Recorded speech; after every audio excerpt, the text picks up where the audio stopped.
नमस्कार दोस्तों, कैसे हैं आप लोग। उम्मीद है आप लोग अपने परिवार के साथ स्वस्थ होंगे, प्रसन्न होंगे। दोस्तों, जैसा कि हमने आपसे कहा था कि आज से हम एक नई सीरीज शुरू कर रहे हैं, अतीत के झरोखे से। अतीत के झरोखे से में हम पलटेंगे अतीत के कुछ उन पन्नों को जिनमें हिंदी सिनेमा का सुनहरा इतिहास लिखा हुआ है। दोस्तों, आज अपने पहले एपिसोड में हम बातें कर रहे हैं मनमोहन देसाई जी के बारे में। मनमोहन देसाई, ये नाम जहन में आते ही न जाने कितनी क्लासिक फिल्में, कितनी वो फिल्में जो हिंदी सिनेमा के इतिहास में अमर हो गई हैं, अचानक नज़रों के सामने से गुजर जाती हैं। चलिए दोस्तों, आज की चर्चा शुरू करते हैं। मनमोहन देसाई जी का जन्म 26 फरवरी 1937 को मुंबई के खेतवाड़ी इलाके में हुआ था। इनके पिता उस दौर के स्टंट फिल्मों के मशहूर निर्माता थे। इनके पिता ने 1931 से लेकर मिड 40s तक बहुत सी सफल स्टंट फिल्में बनाई थी। अच्छा खासा खाता पीता परिवार था, लेकिन इनके पिता की अस्थमा मृत्यु हो गई और परिवार घोर आर्थिक संकट में पड़ गया। कुछ सालों तक परिवार में यह आर्थिक संकट रहा, लेकिन मनमोहन देसाई के बड़े भाई सुभाष देसाई बड़े हुए और उन्होंने परिवार को संभाल लिया। अब गाड़ी फिर पटरी पर आ गई थी।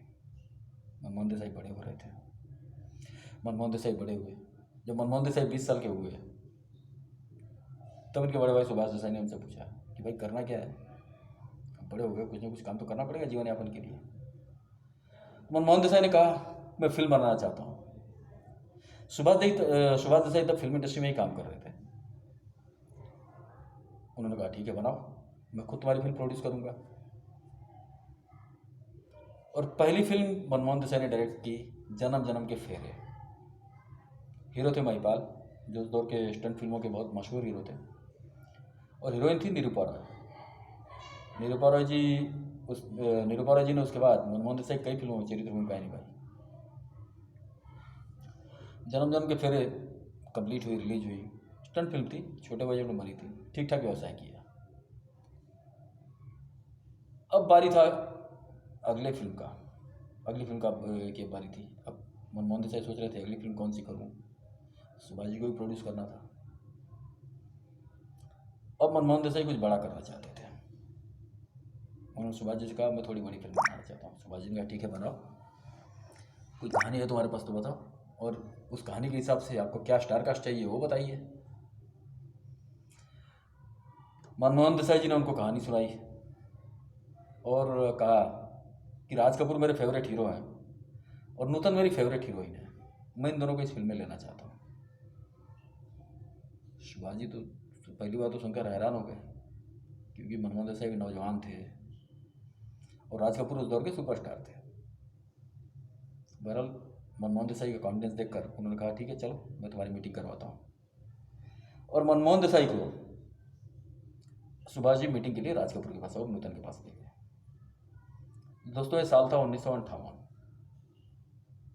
जब मनमोहन देसाई की राज कपूर और नूतन से मीटिंग। 1958 का मतलब मनमोहन देसाई की उम्र 21 साल की थी। एक 21 साल के लड़के ने उस दौर के सुपरस्टार को पहली मीटिंग में अपनी स्टोरी से कन्विंस कर लिया और नूतन को भी कन्विंस कर लिया। दोनों फिल्म की कहानी से कन्विंस होकर फिल्म करने के लिए हाँ कह दिया।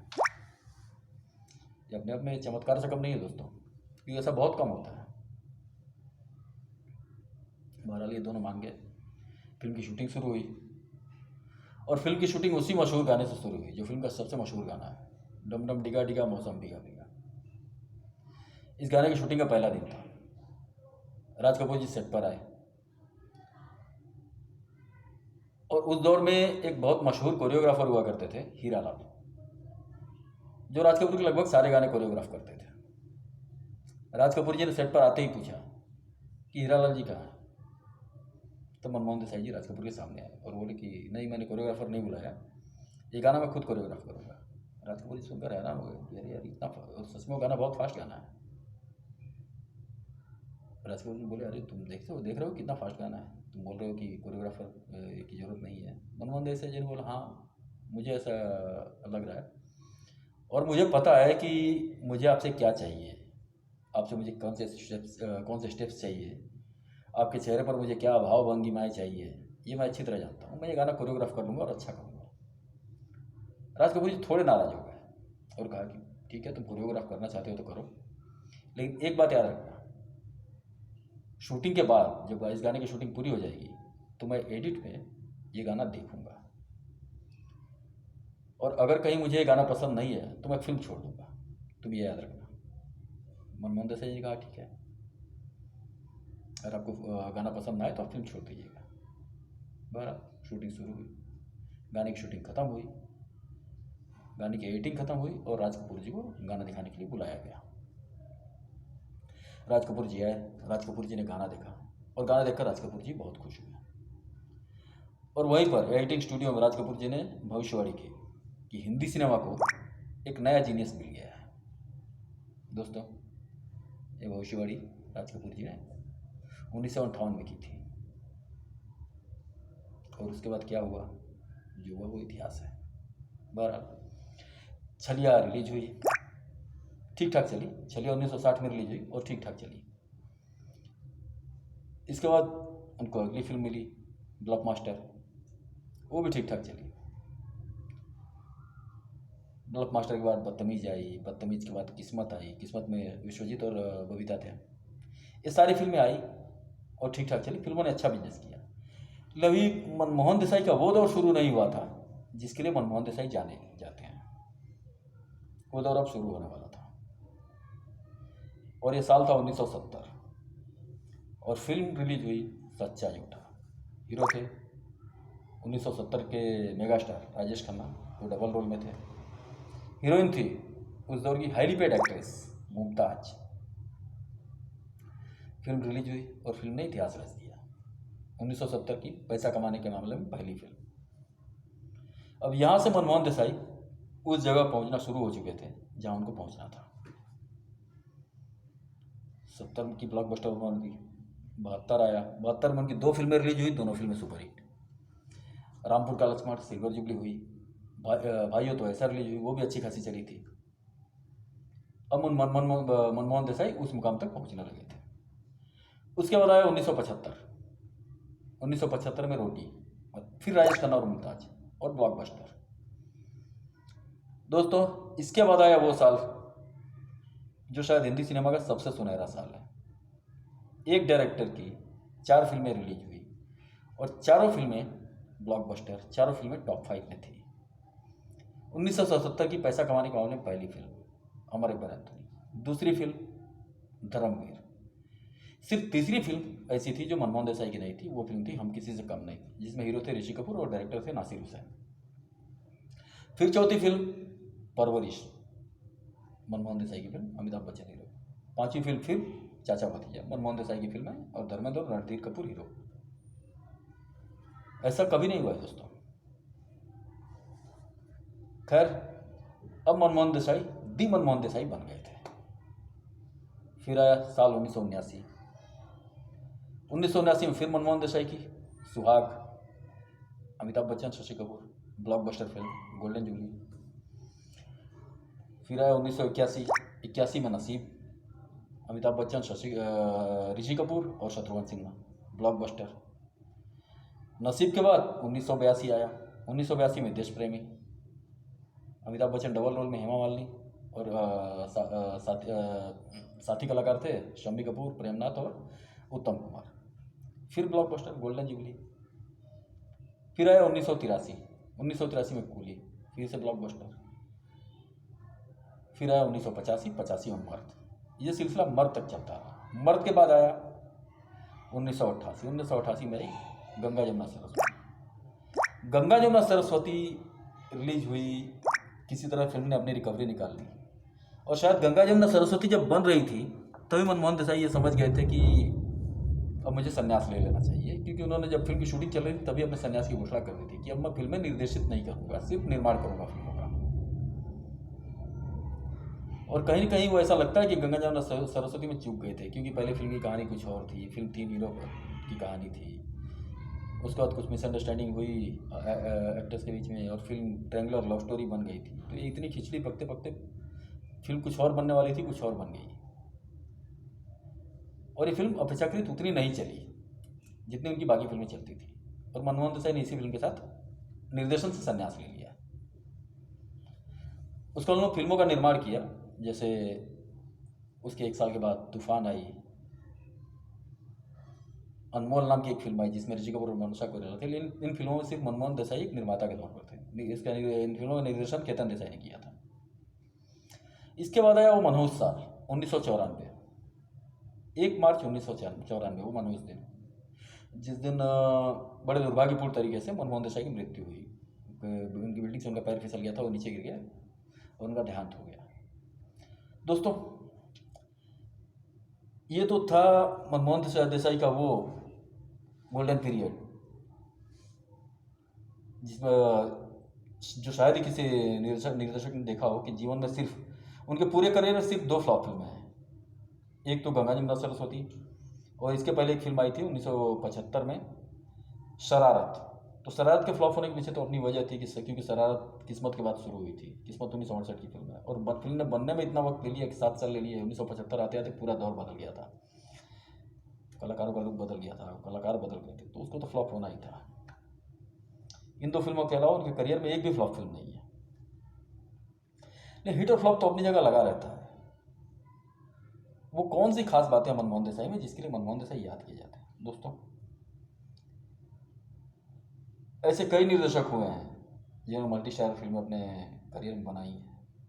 लेकिन जहाँ तक मैं समझता हूँ, मल्टी स्टारर फिल्मों पर जो कमांड मनमोहन देसाई की है, वो बिल्ले ही किसी निर्देशक को मिलती है। कमाल की कमांड थी उनकी।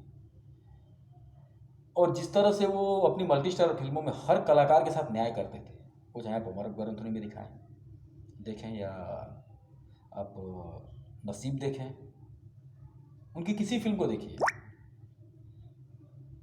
कभी 3 हीरो होते थे, कभी 2 हीरो होते थे, लेकिन हर कलाकार को बराबर स्पेस देना। अमर अकबर अंथनी अगर आप देखेंगे तो आप ये नहीं कहेंगे कि किसी कलाकार के साथ उन्होंने किसी कलाकार को कम स्पेस दिया हो। चाहे ऋषि कपूर हो, सबसे डैशिंग, सारे हिट गाने उनको, उनके कवाली उनको मिली है, पर्दा है पर्दा उनको मिला है, सारे हिट गाने उनको मिले हैं, सबको बराबर स्पेस मिला है।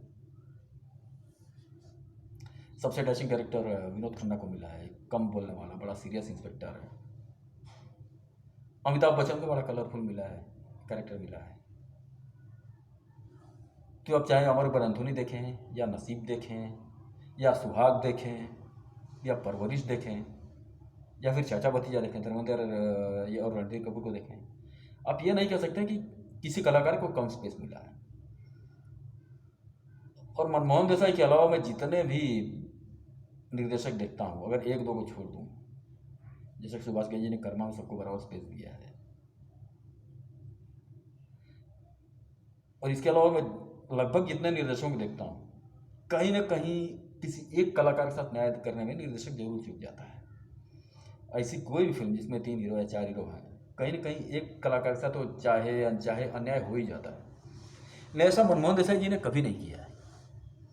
चाहे उन्होंने जितनी मल्टी स्टार फिल्में बनाई हो, आप ये नहीं कर सकते किसी एक कलाकार को उन्होंने कम स्पेस दिया हो, ये वही कर सकते थे। और एक खास बात दोस्तों, ट्रीटमेंट कई तरह का होता है फिल्मों में। इमोशनल सीन्स में ट्रीटमेंट देते हैं, एक्शन सीन्स में देते हैं, लेकिन जो सबसे डिफिकल्ट होता है वो होता है कॉमेडी में ट्रीटमेंट देना। और मनमोहन देसाई जी को इसमें महारत हासिल था।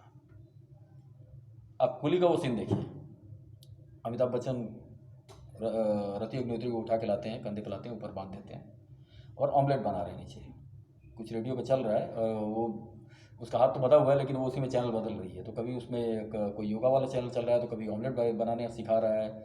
और वो सीक्वेंस जो अमिताभ बच्चन, पहले तो वो उस सीन पर परफॉर्म करना भी अमिताभ बच्चन की बस की बात थी, और वो ट्रीटमेंट देना ये मनमोहन देसाई कर सकते थे। या फिर अमर अकबर अंथोनी का वो सीन कि एंथोनी जाता है, पार्टी में जाता है, गाना होता है, गाने के बाद विलन से उसकी फाइट होती है, वहाँ पर मार खाता है, शराब पिए हुए, और शराब पी के आकर आईने के सामने वो तमाशा कर रहा है। वो भी वही अभिनेता था जो उस सीन में परफॉर्म कर सकता था, और वही निर्देशक था मनमोहन देसाई जो उस सीन को एग्जीक्यूट कर सकता था। दोस्तों, ऐसे अनेकों सीन ऐसे मिल जाएंगे आपको। उसमें है चाचा भतिया में ऐसे 1-2 सीन है। ऐसे सीन में मनमोहन देसाई को महारत हासिल थी। दोस्तों, तो ये थी कुछ बातें मनमोहन देसाई जी के बारे में। अगले एपिसोड में किसी और महान विभूति के बारे में बातें होंगी। तब तक के लिए आप लोग अपना ख्याल रखें, स्वस्थ रहें, अपने परिवार का ख्याल रखें। धन्यवाद।